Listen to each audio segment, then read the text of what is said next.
Hello students, welcome to Jadi classes. ఈరోజు మనం 10th క్లాస్లోని real number chapter నుండి 1.3 ఎక్సర్సైజ్ను గురించి తెలుసుకుందాం. 1.3 ఎక్సర్సైజ్ చేసే ముందు దానికి సంబంధించిన రేషనల్ నంబర్కి సంబంధించిన 3 థీరమ్స్ గురించి తెలుసుకుందాం. ఓకే, ఇప్పుడు 1.3 థీరం తెలుసుకునే ముందు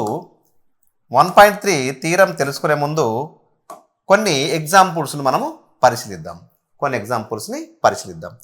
చూడండి, ఏ అనే ఎగ్జాంపుల్స్ పరిశీలించినప్పుడు 0.375 అనేది టర్మినేటింగ్ డెసిమల్ ఫామ్లో ఉన్న ఒక రేషనల్ నంబర్.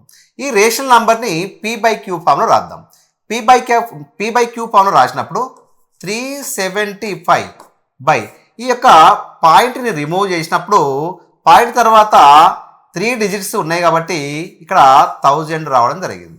ఓకే, ప్రతి డిజిట్కి ఒక 0 ఉంటుంది కాబట్టి పాయింట్ తర్వాత 3 డిజిట్లు ఉన్నాయి కాబట్టి 1 తర్వాత 3 డిజిట్లు రాసుకోండి.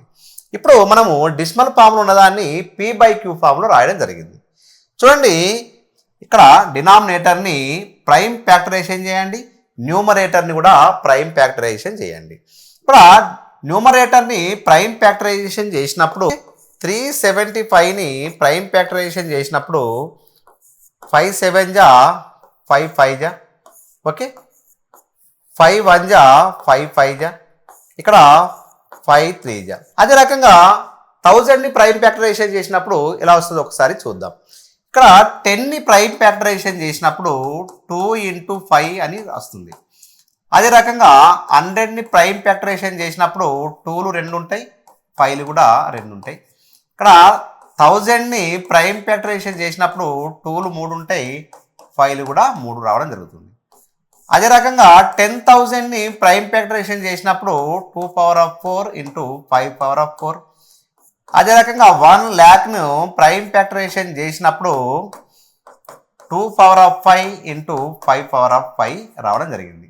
అంటే చూడండి, ఇక్కడ 10 ఉంటే 2 × 5, ఇక్కడ 100 ఉంటే పవర్లు 2 రావడం జరిగింది, 2కు 5కి. ఇక్కడ 1000 ఉంటే 2కు పవర్ 3 రావడం జరిగింది, 5కు పవర్ 3 రావడం జరిగింది. ఇక్కడ చూడండి, 10,000 ఉంటే 2కు పవర్ 4, 5కు పవర్ 4 రావడం జరిగింది. ఇక్కడ 1,00,000 ఉంటే 2కు పవర్ 5, 5కి పవర్ 5 రావడం జరుగుతుంది. ప్రతిసారి ప్రైమ్ ఫ్యాక్టరైజేషన్ చేయకుండా అలా గుర్తుంచుకోండి, చాలా సింపుల్గా మనం చేయొచ్చు. ఓకే, దీన్ని ప్రైమ్ ఫ్యాక్టరైజేషన్ చేసినప్పుడు 3 × 5⁵ అని రాయొచ్చు. అదే రకంగా 1000ని ప్రైమ్ ఫ్యాక్టరైజేషన్ చేసినప్పుడు 2⁵ × 5⁵ అని రాయొచ్చు. కాబట్టి 2⁵ × 5⁵ అని రాసినాం. చూడండి, ఇక్కడ 5⁵, ఇక్కడ 5⁵ క్యాన్సిల్ కావడం జరిగింది. ఇక్కడ 2 × 2⁵ మిగలడం జరిగింది. ఇక్కడ 3/2⁵ అంటే 8 రావడం జరిగింది. ఓకే, అదే రకంగా b అనే ఎగ్జాంపుల్ను పరిశీలిద్దాం. 1.04 చూసినప్పుడు పాయింట్ తర్వాత 2 డిజిట్స్ ఉన్నాయి కాబట్టి పాయింట్ రిమూవ్ చేసినప్పుడు 104/100 రావడం జరుగుతుంది. ఓకే, చూడండి, ఇక్కడ 100 బదులుగా మనం ఏం రాసుకోవచ్చు, 2⁵ అండ్ 5⁵ అని రాయొచ్చు. ఇప్పుడు 104ని ప్రైమ్ ఫ్యాక్టరైజేషన్ చేద్దాం. ఓకే, 104ను ప్రైమ్ ఫ్యాక్టరైజేషన్ చేసినప్పుడు 2 5 జా 2 2 జా, 2 2 జా 2 6 జా, 2 13 జా. చూడండి, ఇక్కడ 2⁻³ × 13 రావడం జరిగింది. చూడండి, ఇక్కడ మనం క్యాన్సల్ చేయండి. ఏమవుతుంది, ఇక్కడ 2⁻² క్యాన్సల్ అవుతుంది, ఒక 2 మిగులుతుంది.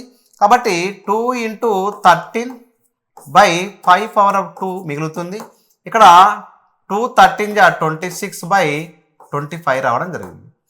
ఓకే, అదే రకంగా సి అనే ఎగ్జాంపుల్ని కూడా పరిశీలిద్దాం. 0.0875.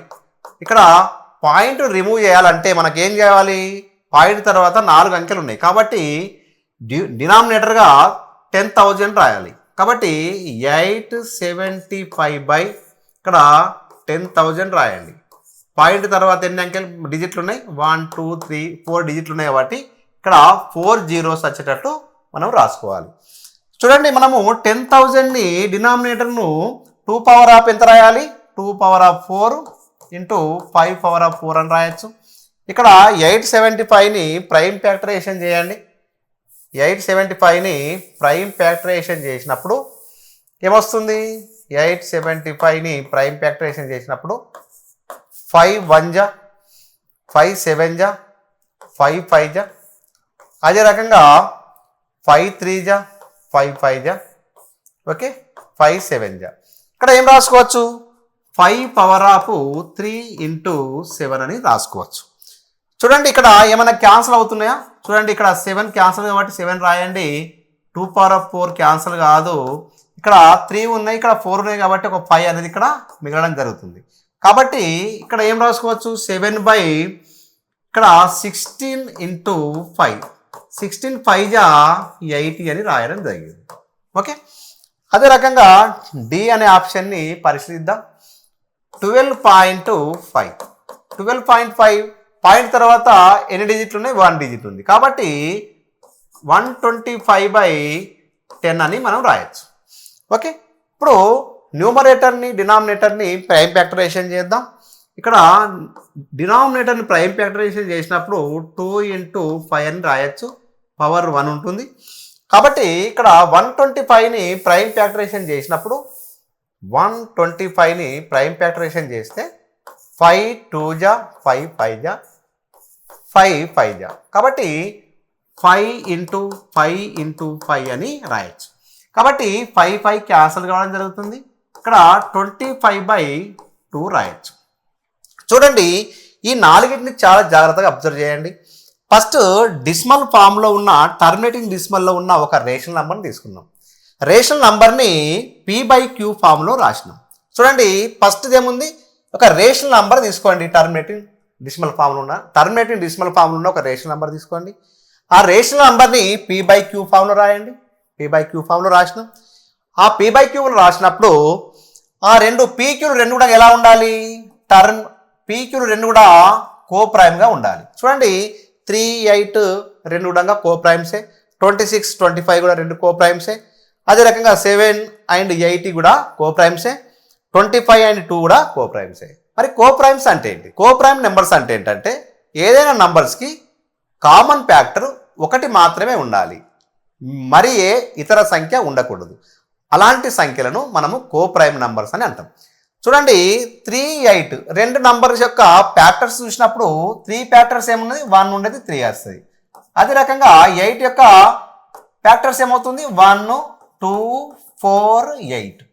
ఈ రెండు కూడా కామన్ ఫ్యాక్టర్స్ ఉన్నాయా, లేవు, 1 మాత్రమే. దీంట్లో కామన్గా 1 మాత్రమే ఉంది. మిగతా ఏదైనా నంబరు కామన్గా ఉందా, లేదు. 3 అండ్ 8 రెండు కూడా కోప్రైమ్ నెంబర్స్. ఓకే, 3 అండ్ 8 కూడా కోప్రైమ్ నెంబర్స్. మనము సెకండ్ యొక్క కండిషన్ కూడా మనం ఫుల్ఫిల్ చేయడం జరిగింది. అదే రకంగా డినామినేటర్ని ప్రైమ్ ఫ్యాక్టరైజేషన్ చేసినప్పుడు 2 power of m 5 power of n రూపంలో రాయాలి. చూడండి మీకు మనము డినామినేటర్లో ఉన్న ప్రతి నంబర్ని ప్రైమ్ ఫ్యాక్టరైజేషన్ చేసినప్పుడు ఇక్కడ చూడండి 2 పవర్ ఆఫ్ 3 5 పవర్ ఆఫ్ 3 వచ్చింది, ఇక్కడ 2 పవర్ ఆఫ్ 2 వచ్చింది, 5 పవర్ ఆఫ్ 2 వచ్చింది, ఇక్కడ 2 పవర్ ఆఫ్ 4 వచ్చింది, 5 పవర్ ఆఫ్ 4 వచ్చింది, ఇక్కడ 2 పవర్ ఆఫ్ 1 వచ్చింది, 5 పవర్ ఆఫ్ 1 వచ్చింది. కాబట్టి డినామినేటర్ని ప్రైమ్ ఫ్యాక్టరైజేషన్ చేసినప్పుడు 2 మరియు 5 ఘాతాలుగా మనం రాయడం జరిగింది. ఈ ఘాత రూపంలో ఘాతంగా వచ్చే సంఖ్యలు ఏమవుతాయి అంటే నాన్ నెగిటివ్ ఇంటీజర్స్. ఈ ఘాత రూపంలో వచ్చే సంఖ్యలు ఏంటంటే m అండ్ n. ఈ ఘాత రూపంలో వచ్చే సంఖ్యలు non negative integers. Non negative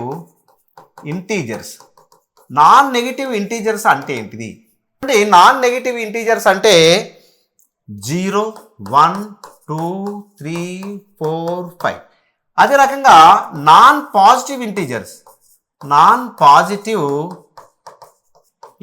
అంటే ఏంటిది, నాన్ పాజిటివ్ ఇంటీజర్స్ అంటే 0 -1 -2 -3 -4 -5 ... ఇవి నాన్ పాజిటివ్ ఇంటీజర్స్. మరి పాజిటివ్ ఇంటీజర్స్ అంటే ఏంటిది, పాజిటివ్ ఇంటీజర్స్ అంటే 1 2 3 4 5 ... మరి నెగిటివ్ ఇంటీజర్స్ అంటే ఏంది? నెగటివ్ ఇంటీజర్స్ అంటే డాట్ డాట్ -3 -2 -1 ఈ రకంగా నెగిటివ్ ఇంటీజర్స్. ఇక్కడ నాన్ నెగిటివ్ ఇంటీజర్స్ అంటే 0 1 2 3 4 5. ఓకే, 0 అనేది తప్పకుండా ఉంటుంది. 0 అనేది పాజిటివ్ ఇంటీజర్ కాదు, అటు నెగిటివ్ ఇంటీజర్ కాదు. కాబట్టి అందుకని మనము నాన్ నెగిటివ్ ఇంటీజర్స్ అని వాడడం జరిగింది. కాబట్టి ఇక్కడ m అండ్ nలుగా నాన్ నెగిటివ్ ఇంటీజర్స్గా వస్తాయి. నాన్ నెగిటివ్ ఇంటీజర్స్ అంటే ఏంటిది? ఓల్ నంబర్స్ అన్నట్టు. నాన్ నెగిటివ్ ఇంటీజర్స్ అంటే ఏంటి? ఓల్ నంబర్స్ అని రాయవచ్చు. కాబట్టి నాన్ నెగిటివ్ ఇంటీజర్స్ అంటే 0 1 2 3 4 5. ఓకే, నెగిటివ్ ఇంటీజర్స్ అంటే ఏంటంటే ఓన్లీ నెగిటివ్ ఇంటీజర్సే, అందులో 0 రాదు. ఓకే, ఈ రకంగా మీరు నాన్ నెగిటివ్ ఇంటీజర్ అంటే కూడా మీరు స్పష్టంగా మీకు అర్థం కావాలి. ఓకే, చూడండి, ఇప్పుడు మనము థీరంని జాగ్రత్తగా అబ్జర్వ్ చేసినప్పుడు let x be a rational number whose decimal form terminates. ఇది ఒక డెసిమల్ ఫామ్ ఉన్నది, టెర్మినేటింగ్ డెసిమల్ ఉన్నది, అది ఒక రేషనల్ నంబర్ కావాలి. దాన్ని మనము p/q ఫామ్లో రాయొచ్చు. అదే రకంగా p అండ్ q రెండు కూడా కో ప్రైమ్ కావాలి. అదే రకంగా క్యూని ప్రైమ్ ఫ్యాక్టరైజేషన్ చేసినప్పుడు అంటే అంటే డినామినేటర్ను ప్రైమ్ ఫ్యాక్టరైజేషన్ చేసినప్పుడు 2n ఇంటూ 5m రాయొచ్చు. ఆ mnలు రెండు కూడా ఏంటి? Non negative integers. ఇది ఏంటిది? Theorem number 1.3. Theorem number 1.3. Okay, దీని యొక్క సారాంశం ఏంటి? ఏదైనా టర్మినేటింగ్ డెసిమల్ను రేషనల్ నెంబర్ తీసుకున్నప్పుడు దాన్ని p/q ఫామ్లో రాయొచ్చు. దాని యొక్క డినామినేటర్ని ప్రైమ్ ఫ్యాక్టరైజేషన్ చేసినప్పుడు 2m అండ్ 5mగా రాయొచ్చు అనేది దీని యొక్క సారాంశం. అదే రకంగా pq రెండు కూడా కో ప్రైమ్ నంబర్స్ అయితే అని చెప్పి ఈ యొక్క సిద్ధాంతం మనకు తెలియజేయడం జరిగింది. ఓకేనా? రైట్.